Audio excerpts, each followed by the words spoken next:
Banjo भी release हो रही है, तो उसके साथ किस तरह का कंपटीशन होने वाला है, क्योंकि वो भी कहीं ना कहीं मराठी बैकग्राउंड में है, ये भी मराठी बैकग्राउंड में है, क्या कहना चाहेंगे इस बारे में?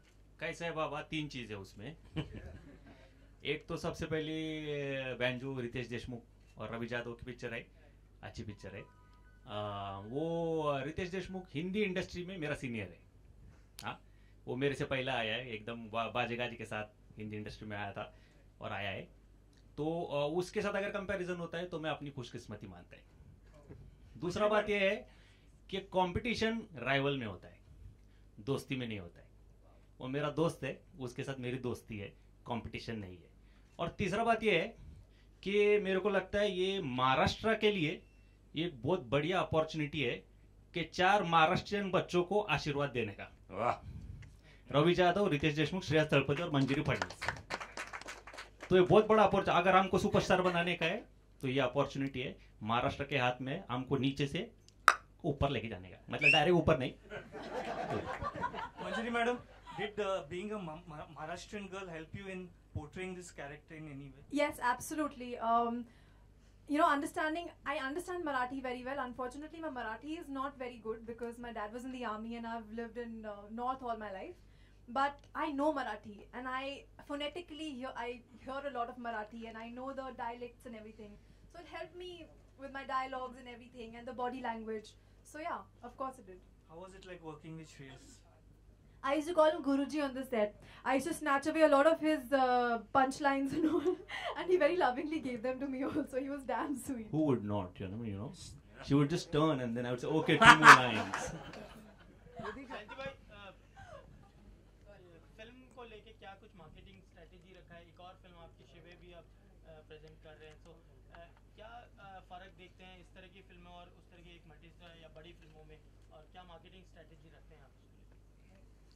मार्केटिंग तो चलो, कॉस्ट तो अलग चीज़ है, लेकिन जैसे आपने बड़ी फिल्म बोला, अनुराग ने भी छोटी फिल्म बोला, तो मुझे लगता है कि पब्लिक बनाती है इसको, बड़ी या छोटी फिल्म हम लोग नहीं बनाते, क्रिएटिव लोग अपना काम करते हैं। तो ये फिल्म देखने के बाद ऐसा नहीं लगा, जैसे अगर आप देखें तो कहानी भी बहुत छोटी फिल्म थी, ऑलमोस्ट सेम कॉस्ट थी, तो इसमें वो फ़र्क नहीं था, पब्लिक ने उसको बड़ी बनाई। तो कंटेंट बड़ा होता है और ये भी बहुत बड़ी फिल्म बनेगी क्योंकि इसका कंटेंट उतना ही पावरफुल है। मार्केटिंग हम लोग इसकी 2 वीक कर रहे हैं क्योंकि ये फिल्म कोई रीज़न से डिले होती रही। जैसे श्रेयास ने बताया कि ताजमहल भी बनते हुए लेट हो गया, तो ये फिल्म के साथ भी बहुत सारे हादसे हुए और फाइनली आ रही है। तो ये देखेंगे तो अभी बार बार देखो में PVR प्रोमो चला रहा है, अदरवाइज उन लोग भी शोकेसिंग में बहुत ये होते हैं। पहली बार उन्होंने एग्री किया कि ये हर प्रॉपर्टी पे प्रोमो चला रहे हैं, तो इसकी मार्केटिंग बहुत अच्छी हो रही है। और मतलब 23 सितंबर से अगला वीक जो होगा वो सिर्फ बात आज दिखाई देगा हर टेलीविजन पे। शिवाय को लेके, शिवाय की बात आज नहीं करते। हाँ, मेरा नाम मार्केटिंग अपने आप हिट है। चाहे इतना वो चाय का ऐड इतना चल रहा था, इट इज अ मार्केटिंग। तो अच्छी बात है कि उसकी चाय भी चल जाए। 10 साल पहले उन्होंने शुरुआत कर दी थी, ये 10 साल पहले इनका दिया वो पंचलाइन है, वो यूज किया उन्होंने, ठीक है, माफ किया, रॉयल्टी नहीं लेंगे, प्लीज आप मत दीजिएगा। ये सवाल सिन्हा साहब और सलीम साहब दोनों से है कि ताजमहल से जुड़े हुए हमने 2-3 चीज़ें सुनी थी इससे पहले। एक तो शकील साहब की लाइन थी कि एक शहंशाह ने बनवा के ऐसी ताजमहल सारी दुनिया को मोहब्बत की निशानी दी।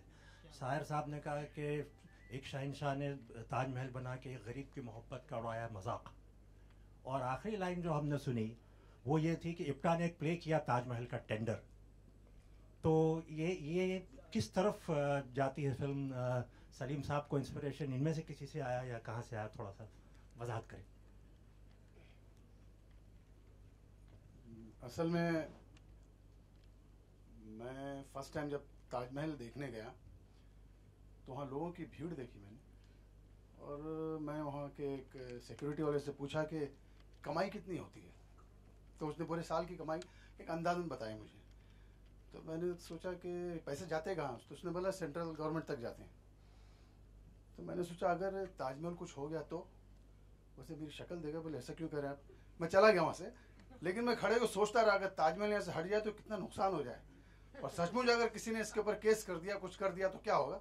वहाँ से इंस्पायर हुआ मैं, मेरे साथ एक डायरेक्टर था, उससे मैंने कहा बोले क्या बेवकूफ़ी का थॉट है, ऐसा कुछ चलता नहीं।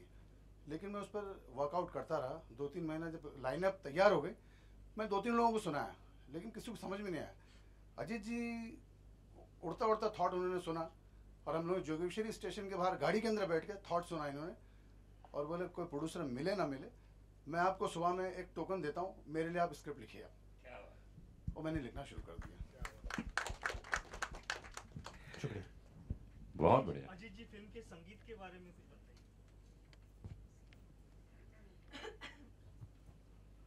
संगीत, सबसे पहले तो मैं संगीतकार को ही बुलाना चाहूँगा जो यहाँ पे उपस्थित है, विपिन पटवा जी, अगर गौरव जी हैं, गौरव डगांवकर, जयदेव कुमार जी। इस फिल्म में 3 म्यूजिक डायरेक्टर्स हैं। जयदेव कुमार जी ने इसमें गाना दिया है टाइटल सॉन्ग, जयदेव कुमार और कुमार ने। विपिन पटवा जी ने इसमें 2 गाने दिए हैं, एक भजन है, दूसरा सूफी है। और गौरव डगांवकर जी ने इसमें लावनी दिया है। क्योंकि महाराष्ट्र के बेस पे ये पिक्चर है, तो लावनी होना बहुत ही आवश्यक है। बाकी विपिन पटवा जी बताएंगे आपको।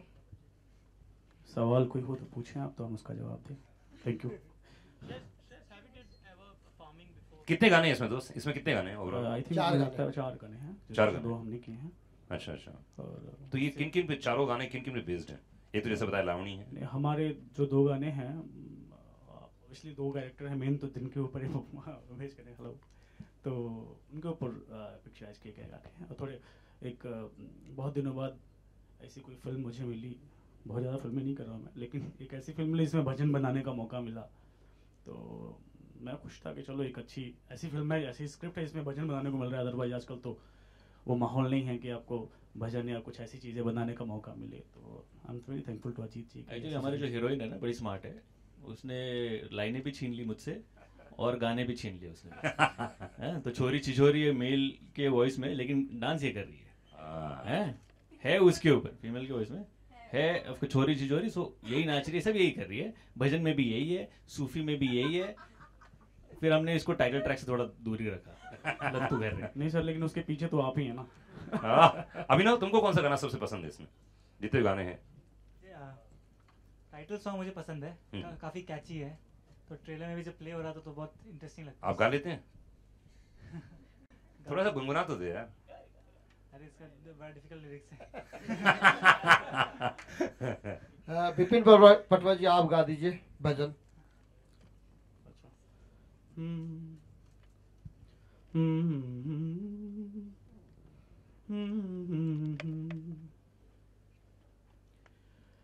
कान्हा मेरे कान्हा दुख की घड़ी है, कासे कहूँ मैं मुश्किल बड़ी है, तू ही तू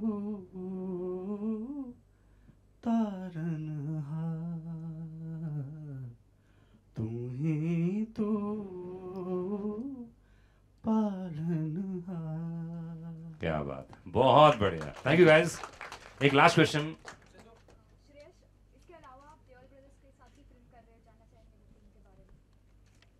I guess we'll talk more about that when we have a press conference for Poster Boys. Today I think we'll just stick to, I'm very very happy and glad that that is happening, and I'm going to be directing that. It's a huge opportunity for me and huge pressure considering there's going to be 2.5 kilo ka haath, but I'm very happy and I'm really looking forward to that. Sidhu, last question. Have you ever did farming in your lifetime? ऐसा पकड़ा ना, ऐसा नहीं मैंने यार I haven't really done that. The only farming I've done is I've planted some mango saplings over at my place. और मैंने मतलब चैलेंज किया था मेरे वाइफ के साथ, एक्चुअल वाइफ कि ये ऐसे उसकी गुठली लगाने से आम का पेड़ आ जाएगा, और मैंने काफ़ी सारे 10-12 लगाए और 10-12 आ गए, सो आई एम वेरी हैप्पी। तो मैं उनको थोड़ा देख रहा हूँ कि अगले साल तक वो और थोड़े बड़े हो जाओ, 4-5 साल में हमें मैंगो भी मिले। You got an opportunity to ride a tractor also. Oh yeah, that तो I was very very excited. Ajit ji ने in fact that day same morning he said sir चलिए आपकी एंट्री और हमें ले गए. अच्छा वहाँ से आपकी एंट्री. तो बोला अच्छा कैसी एंट्री. चलिए सर आप बैठ जाइए ट्रैक्टर पे. तो मैं पीछे जाके बैठ गया. बोला अरे नहीं सर आपको ट्रैक्टर चलाना है. बोला ये कब हो गया. सो देन ही सेड आप चला लेते हो ना. सो मैंने कहा सर आप तो ऐसे पूछ रहे हो जैसे बाइक चला लेते हो, गाड़ी चला लेते हो. तो मैंने कहा नहीं चलाता तो नहीं but then I practised for a little while, आधा एक घंटा, and then I drove it. So then we again Agra में वी ट्राइड इट अगेन वहाँ पे. But it was very exciting क्योंकि इतनी बड़ी वो गाड़ी और उसका अंदाज़ा और उसका जजमेंट और उसका स्पीड सारा मैच करना थोड़ा टेंशन वाला मामला था, बट मजा आया. Ajit ji lastly title was this only और या इसके पहले कोई और टाइटल सोचा था? नहीं, जब से ये स्क्रिप्ट आपने समझ में आई थी और सुनी थी तब से ये टाइटल था. क्योंकि ये वाहताज जो है ना, एक तो हिंदुस्तान के लिए सबसे बड़ी चीज़ ताजमहल है और सबसे खूबसूरत है और इतनी शक्तिशाली चीज़ है, इतना पैसा कमाती है वो ताजमहल. अगर हम इसको बोल सकते हैं कि हिंदुस्तान के लिए ताजमहल हमारे लिए हेरिटेज है, तो तुकाराम जो है किसान, वो भी हमारे लिए हेरिटेज ही है. इस देश में लोग बोलते हैं कि भारत किसानों का देश है, बट किसानों की क्या दुर्दशा हो रही है ये हम सबको मालूम है. तो उसके टक्कर के लिए, किसान के टक्कर के लिए ताजमहल से बड़ा कोई चीज़ हो नहीं सकता था. जयंतीलाल जी, आप किस तरह का ऑडियंस आप टारगेट करने वाले हैं, सिंगल स्क्रीन्स में या मल्टीप्लेक्स? नहीं, ये दोनों में लगेगी और मल्टीप्लेक्स फर्स्ट लगेगी क्योंकि मल्टीप्लेक्स की ही फिल्म आई है.